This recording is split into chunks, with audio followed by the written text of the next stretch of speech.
저는 요셉을 통해서 배우는 세 가지 질문, 그래서 요셉의 이야기를 통해서 세 가지 질문 우리가 한번 하면 좋겠습니다. 첫 번째 질문은 19절 말씀인데, 19절 말씀에 그의 남편 요셉은 의로운 사람이라 그를 드러내지 아니하고 가만히 끊고자 하여. 요셉이 의로운 사람이었대요. 여기서 쓰인 헬라어를 제가 살펴보니까 경건한 유대인들이 하나님의 말씀을 지킨다, 그래서 율법을 아주 잘 지키는 것을 표현하는 단어더라고요. 그러니까 요셉은 율법을 잘 알고 있었던 사람이에요. 그래서 율법을 잘 실천하는 사람이에요. 그러면 율법을 잘 알고 잘 실천하는 사람은 결혼하기 전에 임신을 한 여인을 어떻게 해야 되느냐? 신명기의 말씀에 따라 돌에 쳐서 죽여야 돼요. 근데 지금 자기와 정혼한 마리아가 임신했다라는 이야기를 듣게 되잖아요. 근데 성경에서는 이 의로운 사람이라고 얘기할 때는 공의로움만 얘기하는 게 아니더라고요. 다시요. 의롭다고 얘기할 때 우리가 항상 생각하는 것은 뭐냐면 공의로움, 정의. 그래서 잘못된 것은 처단하고 심판하고 벌 주고 하는 거예요. 그런데 항상 공의의 이 부분만 강조된 것이 아니라 저기서 요셉은 의로운 사람이라 하면서 그 다음에 요셉의 행위를 보면 뭐라고 돼 있냐 하면 이걸 드러내지 않고 가만히 끊고자 했다는 거예요. 왜 드러내지 않아요? 드러내면 마리아가 돌에 맞아 죽어요. 그런데 드러내지 않겠다고 한 것은 마리아를 보호하고자 했던 거죠. 여기에 뭐가 있어요? 사랑이 있었던 거죠. 그러니까 항상 공의와 뭐가 있어요? 사랑이 있는 거예요. 그러니까 의로우면은 두 가지가 공존하는데 하나는 공의와 또 하나는 사랑이라는 거예요. 공의와 은혜라고 말할 수도 있고 공의와 사랑이 공존하는 것이 의로운 것인데, 한 해를 마무리하면서 또 내년에 한 해를 마무리하면서 나는 과연 의롭게 산 사람인가? 나는 과연 의롭게 살아왔는가? 첫 번째 질문하면 좋을 것 같아요. 여러분, 의롭게 살아오셨습니까? 보면 우리는 이거는 너무너무 잘해요. 잘못을 지적하고 틀렸다고 얘기하고 그렇게 하면 안 된다고 얘기하고, 그리고 그것에 대해서 다른 사람에게 또 전달하고, 상대의 약점이나 잘못한 것에 대해서 막 그랬대 그러면서 막 그런 것들은 많이 드러내요. 그리고 이야기를 해요. 마치 그게 공의로운 것처럼 정의로운 것처럼 바른 것을 행하는 것처럼 하는 일들은 너무 많았던 것 같아요. 하늘을 한번 돌아보십시오. 다른 사람들에 대한 나의 이야기가 어떠했는지. 그래서 공의로움만 있고 은혜와 사랑이란 측면이 없었으면 우리가 반성해야 되겠죠. 가만히 끊고자 했대요.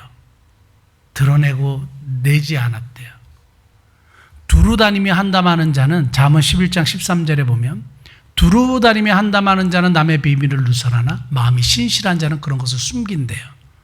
신실한 사람들은 그런 것을 숨긴대요. 숨겨준대요. 근데 두루 다니며 한담하는 사람들이 있어요.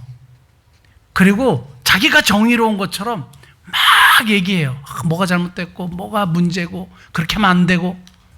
교회 안에서도 많고 교회 공동체뿐만 아니라 모든 공동체가 그런데 이상하게 교회 공동체가 이게 굉장히 심해요.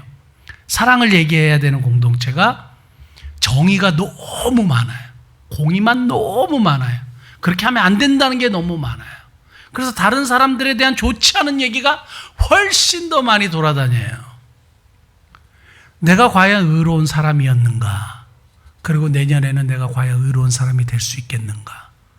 그 하나님이 우리에게 원하시는 것은 뭐냐 하면 공의와 사랑이 공존한 성도, 공의와 은혜가 자연스럽게 이렇게 조화를 이루는 하나님의 백성들을 기대하지 않겠는가라는 것이 오늘 본문을 통해서 우리가 배우고자 하는 것입니다. 허물을 덮어주는 자는 사랑을 구하는 자래요. 잠언 17장 9절에. 근데 그것을 거듭 말하는 사람은 친한 것을 이간하는 자래요. 허물을 덮어주는 자는 사랑을 구하는 자고, 그것을 거듭 말하는 사람은 친한 것을 이간하는 자래요. 어떻게 생각하세요? 허물을 덮어주지 않아요. 잘못된 것은 반드시 밝혀야 돼요. 그래서 그것을 반드시 드러내야 돼요.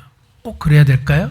근데 왜 그러면 드러내지 않고 그것을 숨겨주고자 했던 요셉을 의로운 사람이라고 평가를 했을까요? 공의와 사랑이 공존했기 때문에. 사랑하는 성도 여러분, 우리가 과연 의로운 삶을 살았는가? 우리 한 해 돌이켜보시면서 나에게 질문하시면 좋겠습니다. 그래서 내년 이맘때에 다시 한번 우리가 말씀을 볼 때 나는 과연 그렇게 살아왔는가? 그렇게 살았다고 한번 고백하면 좋겠다 이런 생각을 하게 됩니다. 노아가 창세기 9장에 보면 노아가 포도주를 먹고 술에 취해갖고 이렇게 잤잖아요. 이렇게 막 코를 고고 잤나 봐요. 그러니까 함이 그걸 보고 형제들에게 가가지고 막 아버지 막 했잖아요. 얘기를 했잖아요. 어떻게 저럴 수가 있냐고 막 얘기를 했잖아요. 그래서 어떻게 했어요? 하나님이 함을 저주하셨어요. 노아가 그러면 돼요? 안 돼요? 안 돼요. 그런데 그걸 가지고 막 얘기했던 함이 저주를 받았어요. 그리고 셈과 야벳은 어떻게 했어요? 뒷걸음쳐가지고 아버지의 허물을 이렇게 덮어줬어요. 그래서 하나님이 그들을 복되다 하셨어요. 축복해 주셨어요. 여러분, 그래서 우리가 의로움이라고 이야기할 때는 항상 뭐가 있어야 돼요? 공의만 있어야 되는 것이 아니라 사랑과 은혜가 공존해야 된다는 것. 그래서 저와 여러분들이 신실한 사람으로 남의 허물을 덮어주고 또 배려하는 그런 사람들이 될 수 있기를 예수님 축복합니다. 자, 두 번째는 20절에 나와 있는데 이 일을 생각할 때에 주의 사자가 현몽하여 이르되 이렇게 돼 있어요. 이 일을 생각할 때에 주의 사자가 현몽했대요. 이 일이 어떤 일이에요? 마리아의 일을 이걸 어떻게 해야 될까? 이 문제를 어떻게 처리해야 될까? 율법으로는 마리아가 돌에 맞아 죽을 수밖에 없는데 이것이 어떻게 해야 하나님께서 기뻐하시고 어떻게 하면 이것이 잘 해결될 것인가 생각했다는 거예요. 제가 여러분들에게 자주 말씀드리는 것 중에 하나가 생각하면서 기도하라고 하잖아요. 그냥 막 우리 요구만 얘기하는 게 기도가 아니라 정말 생각해야 돼요. 아무 생각 없이 막 하는 걸 증언부언이라고 해요. 근데 생각을 했어요. 어떻게 하는 것이 하나님이 기뻐하실까? 어떻게 하는 것이 정말 더 성경적일까? 그래서 여러분 많은 거 생각하지 마세요. 우리 목민목회 목민성교에 6가지 질문만 질문하시면 돼요. 이 일이 진짜 하나님의 영광이 될까? 이게 정말 성경적일까? 이게 교회에 유익할까? 아니면 우리 공동체 내 가정에 유익할까? 예수님이라면 이 일을 하셨을까? 이게 내가 해야 되는 일일까? 다른 사람이 해도 되는 일일까? 지금 해야 되는 일일까? 아니면 나중에 해도 되는 일일까? 이 6가지 질문이요.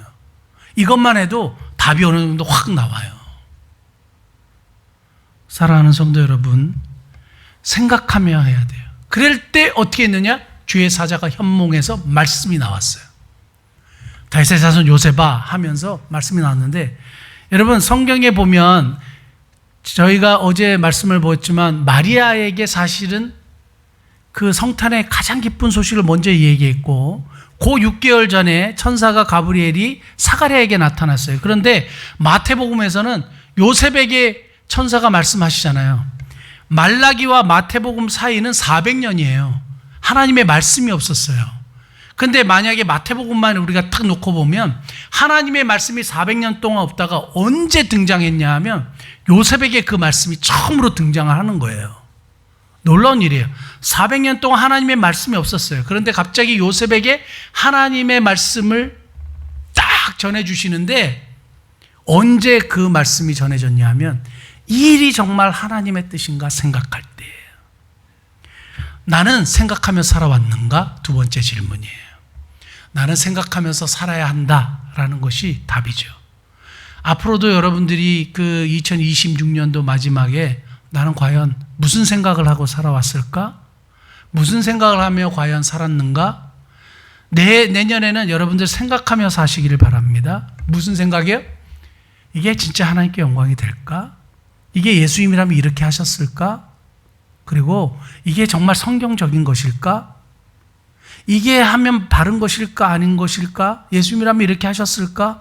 지금 해야 될까? 나중에 해도 될까? 이런 질문을 하시란 말이에요. 그러할 때 하나님의 은혜가 임했던 거예요. 여러분 그냥 가만히 있다가 뭐 하나님의 은혜가 임하지 않아요. 그런 생각을 하고 질문을 했을 때 하나님의 은혜가 임해요. 제가 여러분들에게 말씀을 나눴지만 지금 미래 자립교회를 지금 돕고 있는데요. 하나님 미래 자립교회를 돕고자 하는 마음이 있는데 근데 재정은 없습니다. 근데 이 일이 하나님이 참 기뻐하시는 일인데 하나님께 영광이 되고 교회도 유익하고 다 좋은 일인데 이 일을 하면 어떨까? 이 일을 허락해 주시면 어떨까요? 기도했을 때 이 일이 이루어지잖아요. 하나님의 은혜는 언제 임하느냐? 진짜 하나님이 원하시는 것이 무엇인지 고민하고 생각하고 기도할 때 하나님의 은혜가 임하는 겁니다. 나는 과연 생각하며 살아왔는가? 한번 질문해 보시길 바랍니다. 마지막 세 번째는 25절 말씀인데 25절 말씀 같이 볼까요? 1장 25절 아들을 낳기까지 동침하지 아니하더니 나음의 이름을 예수라 하니라. 아들을 낳기까지 동침하지 아니했대. 이게 되게 중요한데요. 왜 중요한지 아세요? 아들을 낳기까지 동침하지 않아야 창세기 3장 15절의 말씀이 성취되는 것이고 오늘 본문에 등장하는 이사야 7장 14절의 말씀이 성취되는 거예요. 창세기 3장 15절을 원복음이라고 하는데 창세기 3장 15절 한번 볼까요? 내가 너로 여자와 원수가 되게 하고 너 후손도 여자의 후손과 원수가 되게 하리니 여자의 후손은 내 머리를 상하게 할 것이요 너는 그의 발꿈치를 상하게 할 것이니라 하시고 창세기 3장 15절에 하나님이 인간이 타락한 다음에 구원의 계획을 세우신 것을 보여주시는데 보통 성경은 구약 성경에 보면 다 아브라함의 자손부터 시작해서 남자의 씨로 돼요. 씨는 남자만 있습니다. 근데 저게 여자의 후손은 씨예요. 히브리 성경에 보면 씨를 얘기해요. 여자는 씨가 없습니다.